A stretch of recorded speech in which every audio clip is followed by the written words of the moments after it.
სამართლებრივად ამ არჩევნების შემდგარად ჩატარებისთვის ბოლო არგუმენტაცია იყო ეუთო ოდირის დასკვნა. პრაქტიკულად ყველა ამ საკითხში არის ნეგატიური შეფასება. ეუთო ოდირის დასკვნა პრაქტიკულად არის ქრონიკა იმ უმძიმესი დარღვევებისა, რომელსაც ადგილი ჰქონდა არჩევნებამდე, არჩევნების დღეს და არჩევნების შემდგომ. ეუთო ოდირის დასკვნით ის ხავსიც გაქრა, რასაც ოცნების არალეგიტიმური მთავრობა ეპოტინებოდა, რომ აი დაიდება ეუთო ოდირის დასკვნა და ჩვენს ლეგიტიმურობას ნათელი მოეფინებაო. თუმცა ამ დასკვნამ ოცნების ლეგიტიმაციაზე ეს ხავსიც გააქრო. ამომრჩევლის დაშინება, წნეხი საჯარო მოხელეებზე, ამომრჩევლის მოსყიდვა, ელექტორალური ძალადობა და კიდევ ბევრი სხვა დარღვევა. ამ ანგარიშის საფუძველზე საქართველოში ჩატარებული არჩევნები არ იყო თავისუფალი, ფარული და თანასწორი. არჩევნები ჩატარდა ახლად მიღებული კანონმდებლობის ფუნდამენტურ თავისუფლებებზე და სამოქალაქო საზოგადოებაზე ზემოქმედების, საარჩევნო პროცესში ჩართული ინსტიტუტების დამოუკიდებლობის შესუსტებისა და ამომრჩევლებზე ზეწოლის სერიოზული შეშფოთების ფონზე, რაც საარჩევნო დღის პრაქტიკასთან ერთად ზღუდავდა ზოგიერთი ამომრჩევლის შიშის გარეშე ხმის მიცემის შესაძლებლობას. მთავარი და განსაკუთრებული, რაც ყველაზე ხშირად ფურცლებზე გვხვდება, ესაა სიტყვა შიში, რომელიც დასკვნით საჯარო სექტორზე საუბრისას ფორმულირდება როგორც შურისძიების შიში.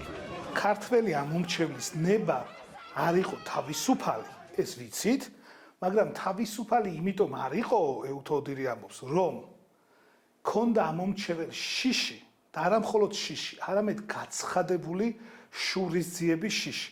ერთია, როცა ამომრჩეველს აქვს შიში და ეს შეიძლება არსებობდეს ეს შიში, მაგრამ შურისძიების შიში პირველად გაჩნდა, საერთოდ ეს ტერმინოლოგია, მე ძალიან ბევრი დასკვნა მაქვს წაკითხული ეუთო ოდირის საერთაშორისო ორგანიზაციების სხვადასხვა მეწყობილ ვარ მოწვეული ექსპერტი და სხვა ქვეყნებში არჩევნების შემიფასებია, მაგრამ შურისძიების შიში ეს ტერმინოლოგია არჩევნების შეფასების დროს მე ყოველ შემთხვევაში აქამდე არ შემხვედრი.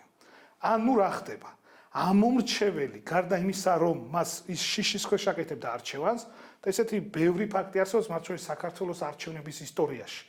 მაგრამ შურისძიების შიში ნიშნავს იმას, რომ ქართველმა ამომრჩეველმა ზუსტად იცოდა რა ელოდა მას იმ შემთხვევაში, თუ მართველი პარტიის სასარგებლო არჩევანს არ გააკეთებდა.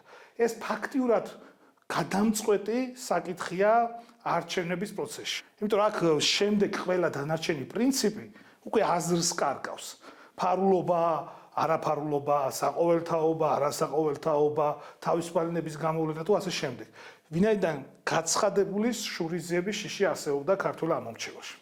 თანამედროვე ტექნოლოგიები და манипуляცია დასკვნაში განმარტებულია, რომ განვითარება, ელექტრონული არჩევნები და მომავლის გამოწვევები ქართულმა ოცნებამ სათავისოდ გამოიყენა, რადგან ოპოზიციის მიერ დაწერილი მთელი რიგი შენიშვნები და საჩივრები არ იქნა გათვალისწინებული, სწორედ ამ მიმართულებით. მაგალითად, აპარატის გახსნის არც ერთი საჩივარი, რომელიც ოპოზიციის მოთხოვნით იქნა მიმართული, შეიცავდა უცხოეთში მცხოვრები თანამოქალაქეების პირადობების манипуლირებას.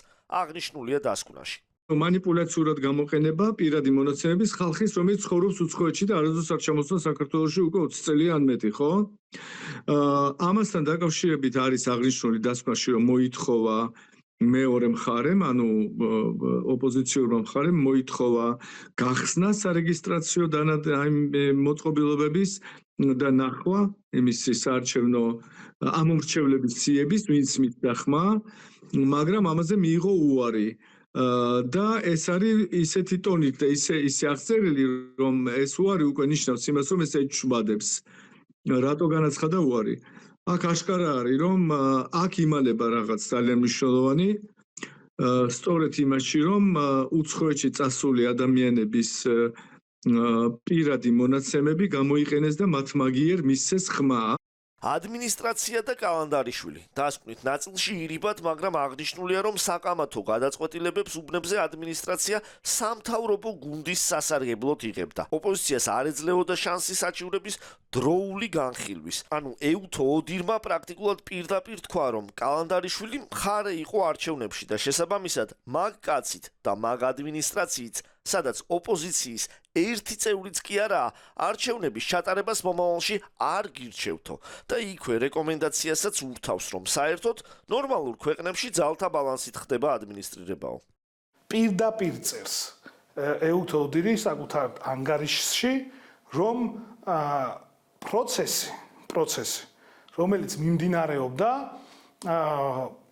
არათანაბარ პირობებში იყო. ანუ საარჩევნო ადმინისტრაცია ქართული ოცნების სასარგებლოდ მართავდა ყველა პროცესს და რაც გამოიხატა კენჭისყრის დღეს უშუალოდ ადმინისტრების პროცესში და ასევე საჩივრების განხილვის პროცესში. ეუთო ოდირი აღნიშნავს, რომ საქართველოში ჩატარებულ არჩევნებში 24%-ზე, ანუ ქვეყნის მეოთხედზე ფარულობა არ იყო დაცულიო. ანუ განა 2 ან 3%-ზე ქვეყნის მეოთხე ტერიტორიაზეო ყველა მიცოდა უკვე ხმა ვინ ვის მისცაო. 24%-ში პლუს ამას ემატება 12% შემთხვევებისა, როდესაც ესე იგი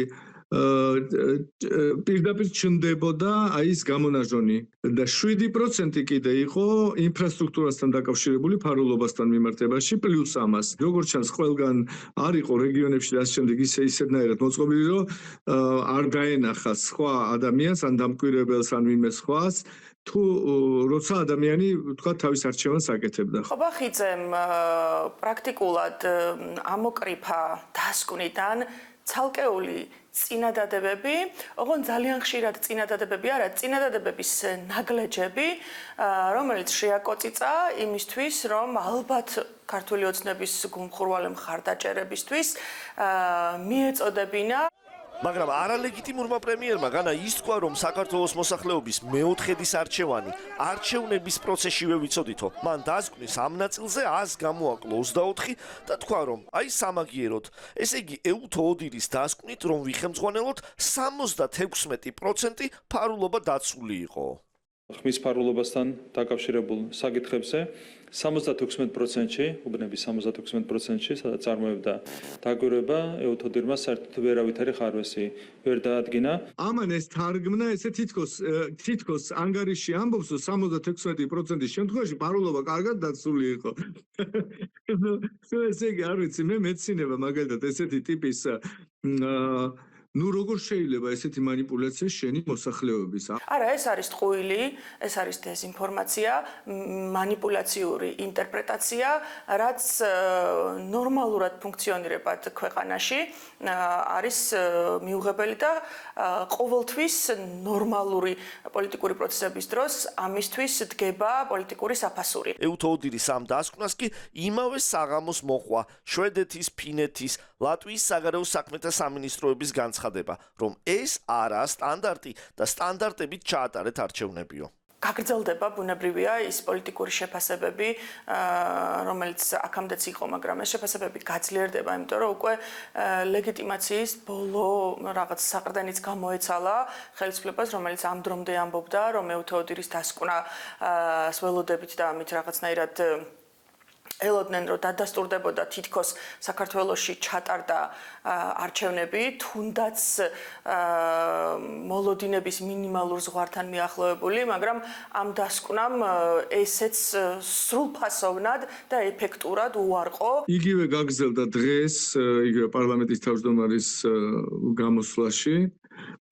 ისიც შეეცადა რაღაც წარმოეჩინა, თანაც გააკეთა რაღაც შედარებითი ანალიზი თითქოს შეერთებული შტატების შეერთების ჩატარებულ არჩევნებთან დაკავშირებით ეუთო ოდირმა გააკეთა ბევრად უფრო კრიტიკული თურმე შეფასება, რაც თავისთავად კომიკურია, რა თქმა უნდა, შემთხვევაში ამაზე საუბარი საერთოდ, რის გამოც შეიძლება მოუწიოს აი კიდევ ერთხელ რაღაც ბოდიშის მოხდა იგივე შეერთებული შტატების იმისთვის ადმინისტრაციისთვის ან საერთოსთვის მაინც რაღაცა განმარტებების მიცემა შეიძლება მოუწიოთ, მაგრამ არ ვიცი.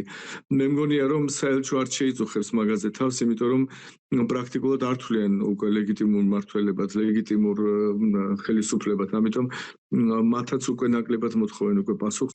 პრინციპში დასკვნის შემდეგ სათქმელი არც არაფერია. პრეზიდენტთან ერთად ახალი არჩევნების ჩატარების სრულ საფუძველს ხედავენ ოპოზიციაშიც და არასამთავრობო სექტორშიც. მე იმედი მაქვს, რომ ყველამ წაიკითხა დეტალურად, იმიტომ საზოგადოებამ უნდა წაიკითხოს დეტალურად ეს დასკვნა და ეს არის საფუძველი იმისი, რომ ჩვენ გადავდივართ ახლა ყველანი ერთად ახალ ეტაპზე იმ მოთხოვნის, ძირითად მოთხოვნის, რომელსაც ქვია ახალი არჩევნების დანიშვნა.